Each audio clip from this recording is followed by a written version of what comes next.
کہ civil society کی جو تنظیمیں ہیں، ہیومن رائٹس کی جو تنظیمیں ہیں ملک میں، ان کی بھی آرا لینی بہت ضروری ہے۔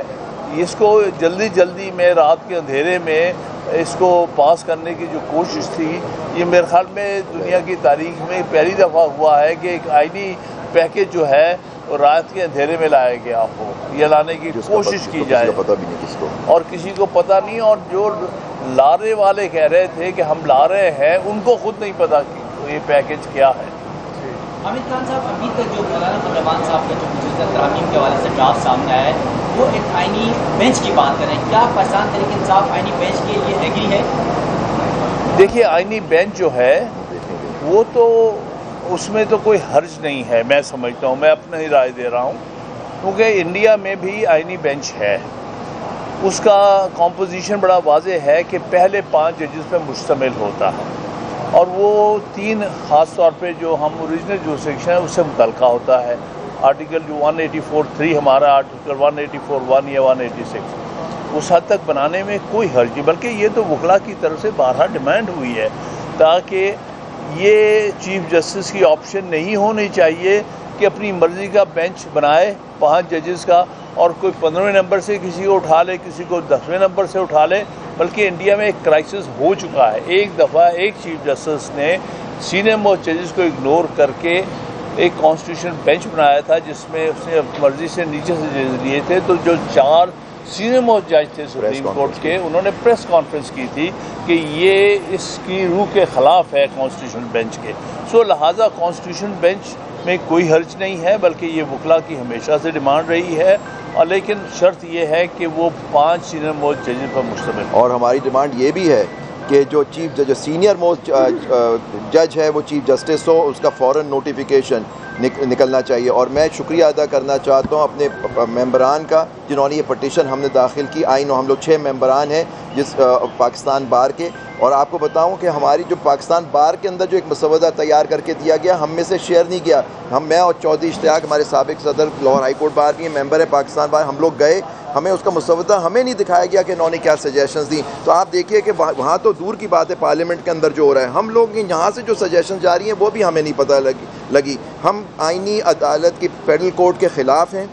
اور اپنا رائٹ ہم نے ریزرو رکھا ہوا ہے کہ اگر یہ انہوں نے اس طرح کی کوئی آئین کی، ہم لوگ سب متحد ہیں وکلاء، اور آپ نے دیکھا ہمارے جو کنونشنز ہوئے ہیں سارے، اور کراچی کنونشن بھی آپ نے دیکھا جن لوگوں نے کور کیا، کچھ لوگ آئے ہوئے تھے آپ میں سے وہاں، میں ان کا بہت شکر گزار ہوں آپ کا، کیونکہ آپ نے ہمارا ہمیشہ ساتھ دیا ہے، کیونکہ یہ میرا اور آپ کا سب کا اس قوم کا مسئلہ ہے۔ تو انشاءاللہ اگر اس طرح کی کوئی بھی موو ہوگی، ہم اس کی پرزور طرح سے مخالفت کریں گے آئین و قانون کے حساب سے، کیونکہ یہ جیسے حامد خان صاحب نے فرمایا کہ یہ ایک کنسنسس ڈاکیومنٹ ہے۔ دیکھیے، یہ بھٹو صاحب کے پاس آپ کو یاد ہوگا کہ پوری بروٹ میجورٹی تھی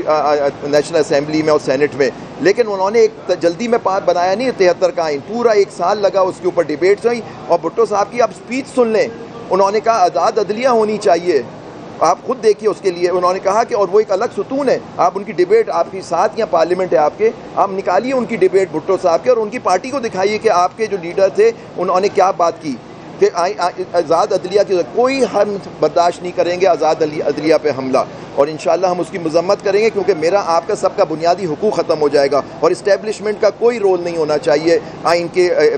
ترمیم میں، اور ترمیم کبھی ججمنٹ ہے فل کورٹ کی، آپ لوگ سب یہاں موجود تھے اس زمانے میں، 2015 کی ججمنٹ ہے کہ کوئی ایک بیسک ڈھانچہ ہوتا ہے آئین کا، اس میں تبدیلی نہیں کر سکتے۔ کیا آج پارلیمان اپنے آپ کو سپریم کہہ کے کل پاکستان کو ڈکلیئر کر سکتی ہے کہ صدر از ایگزیکٹو ہیڈ ہوگا، پارلیمانی نظام کو ختم کر سکتی ہے؟ یہ تو وہی حملہ ہو رہا ہے جیسے سپریم کورٹ پہ ہو رہا ہے کہ سپریم کورٹ کو ختم کر کے ایک اوپر سپریم کورٹ پہ، ان دونوں میں جھگڑا ہوگا تو ایک تیسرا سپریم کورٹ بن جائے گا۔ تو یہ چیزیں ملک کے ساتھ ساتھ کھلواڑ نہ کریں، ایک یہ کنسنسس ڈاکیومنٹ ہے ہمارا ملک میں، جب لاسٹ ٹائم آئین توڑا گیا تھا 1956 کا، آپ نے یاد ہے، ملک ہمارا ٹوٹ گیا تھا، تو یہ چیز پھر سے نہ دہرائی جائے، ہماری تاریخ سے اب سیکھیں۔ عابد صاحب، ایک اور بات ہے کہ ہم نے یہ ہمارا کنسنسس ہے کہ ہم کسی 5 یا 4 ناموں کو نہیں مانتے، نہ ہونا چاہیے، سینئر موسٹ ہی چیف جسٹس ہوگا، اس کے لیے ہمیں کوئی بھی کام کرنا پڑے، ورک کرنا پڑے، ہم پورے پاکستان کے وکلاء کو یکجا کریں گے۔ یہ نہیں ہو سکتا پک اینڈ چوز کہ آپ 4 نام دیں، 3 نام دیں، سینئر موسٹ ہی چیف جسٹس ہونا چاہیے، اور وہی کانسٹیٹیوشن کی روح ہے، اور وہی آزاد عدلیہ کی ریکوائرمنٹ ہے، ورنہ جب ایک کی بجائے دوسرا آئے گا تو کمپرومائز بھی ہوگا اور اپنی منمانی بھی ہوگی. یہ ہم اس کی بالکل نہ اجازت دیں گے، نہ اس سے ہم پیچھے ہٹیں گے. بالکل صحیح. یہ اس حوالے سے جو چوہان صاحب نے کہا ہے، میں ایک تاریخی بھی آپ کو مثال پیش کرتا ہوں. پاکستان کی تاریخ میں 2 دفعہ یہ ہوا ہے کہ سینئر موسٹ جج کو اگنور کر کے ایک جونیئر جج کو جو چیف جسٹس آف پاکستان لگایا گیا. پہلی دفعہ 1954 میں ہوا ہے، جب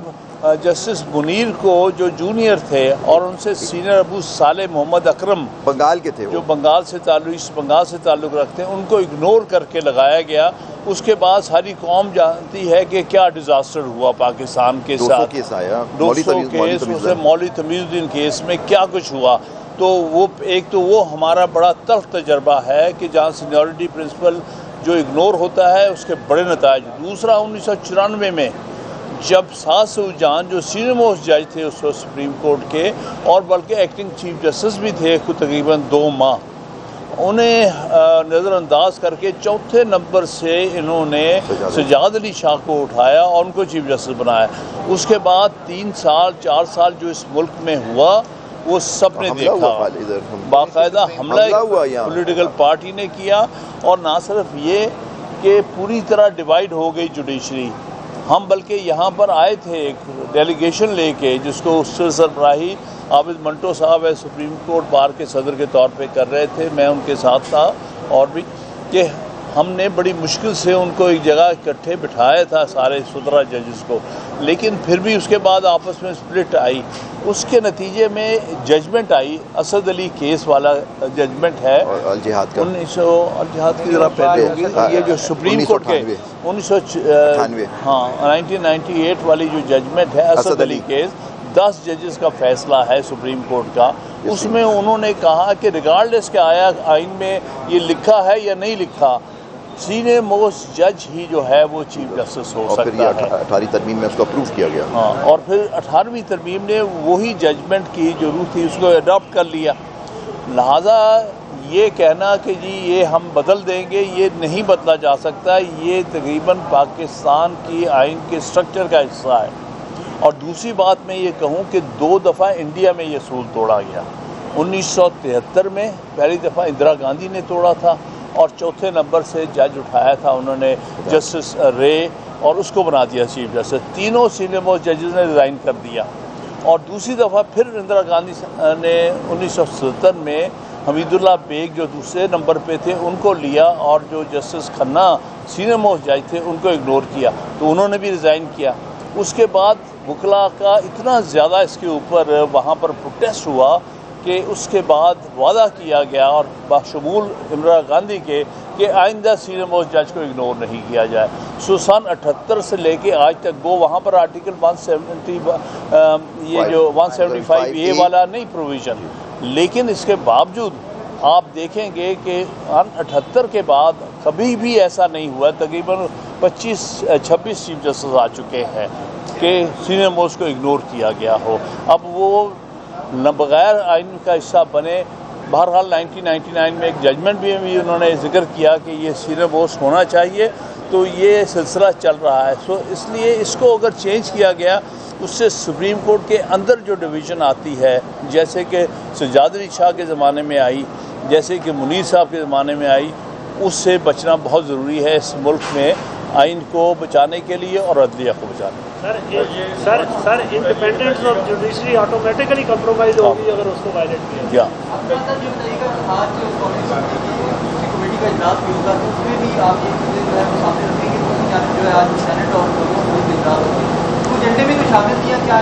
کسی وقت بھی لا سکتے ہیں. دیکھیے، جہاں تک اس کا تعلق ہے، جو آئینی سو کالڈ کمیٹی ہے، دیکھیے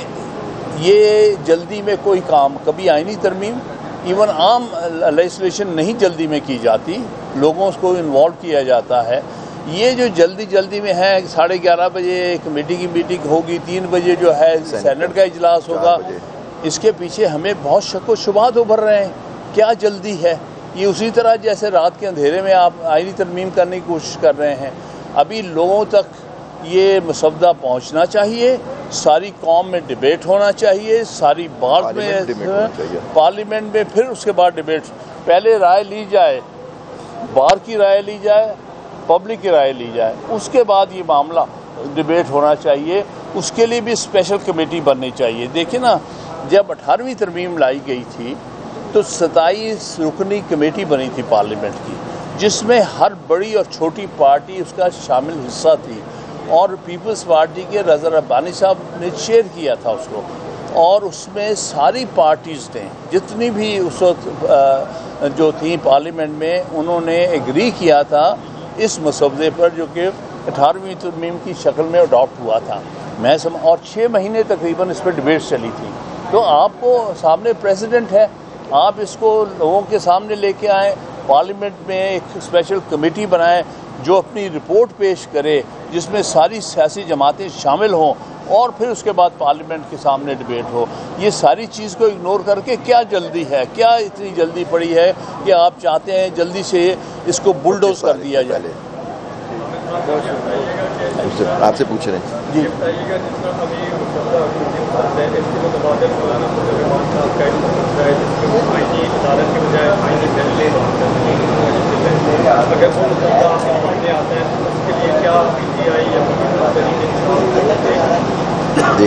دیکھیے وہ تو پارٹی ڈیسائیڈ کرے گی، میں اس لیے اس وقت پارٹی کے بہاف پہ بات نہیں کر رہا، لیکن وکلا میں ہمیشہ اس چیز کا کو اپروو کیا ہے کہ آئینی کورٹ بننی تو علیحدہ ہوئی، کیونکہ یہ سپریم کورٹ ہی سب سے بڑی آئینی کورٹ ہے اور فیڈرل کورٹ ہے، لیکن اس میں ایک بینچ فارم کرنا ایک کانسٹیٹیوشنل اوریجنل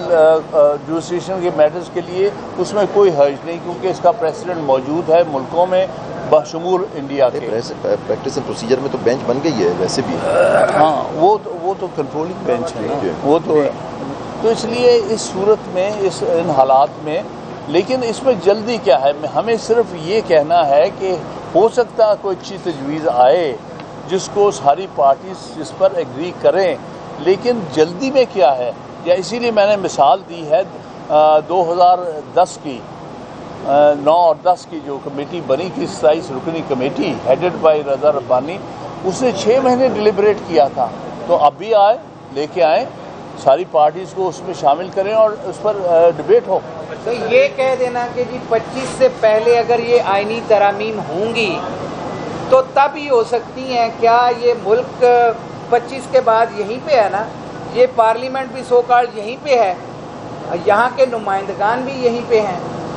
25 تک کون سی ایسی چیز ہے جو ان کو مجبور کر رہی ہے کہ جی ہم نے 25 سے پہلے یہ آئینی ترامیم کرانی ہے؟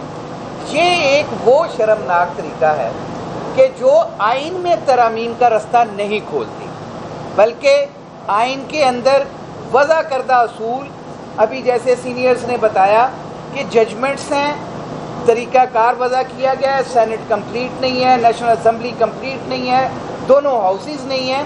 تو کیوں آپ چاہتے ہیں کہ عوام کی نمائندگی کا حق رکھنے والے نمائندے اس پارلیمنٹ سے باہر ہوں اور ان کی غیر موجودگی میں آپ کوئی آئینی ترمیم کرنا چاہتے ہیں؟ یہ بات سمجھ نہیں آ رہی، لہٰذا یہ ٹائمنگ میلافائڈی ہے، اور یہ جو طریقہ کار ہے یہ بھی میلافائڈی پہ مبنی ہے۔ ہم نے فار دا ٹائم بھی انسٹیٹیوشن کو وڈرا کیا ہے، لیکن ہم لوگ اپنا رائٹ ریزرو رکھتے ہیں کہ ہم اس کو ضرور چیلنج کریں گے۔ پورے پاکستان کے وکلا اس وقت متحد ہیں، اور پورے پاکستان کے وکلا جو ہیں اس آئین کی سربلندی کے لیے یکجان ہیں، لہٰذا کوئی شخص بھی ان غیر آئینی ترامیم کو منظور کروانے کی کوشش کرے گا تو پورے ملک کے وکلا جو ہیں وہ ان سڑکوں پہ بھی ہوں گے، اور اس سپریم کورٹ کے باہر بھی ہوں گے، اور اس پارلیمنٹ کے باہر بھی ہوں گے۔ ہم نے آخری حد تک جانا ہے، پہلے بھی ہم نے جانوں کا قربانی دی ہے، ہم نے جانوں کا نذرانہ دیا ہے، ہم نے پٹرول بم سہے ہیں، ہم نے بدترین لاٹھی چارج سہا ہے، ہم نے جیلیں سوختیں سب برداشت کی ہیں، لیکن آج بھی ہم کہتے ہیں کہ اس ملک کے ساتھ اگر کوئی حب الوطنی رکھتا ہے تو فوری طور پہ ان آئینی ترامیم کے اس کھیل کو فوری طور پہ ختم کیا جائے، اور ایک لیجیٹیمیٹ گورنمنٹ، ایک لیجیٹیمیٹ پارلیمان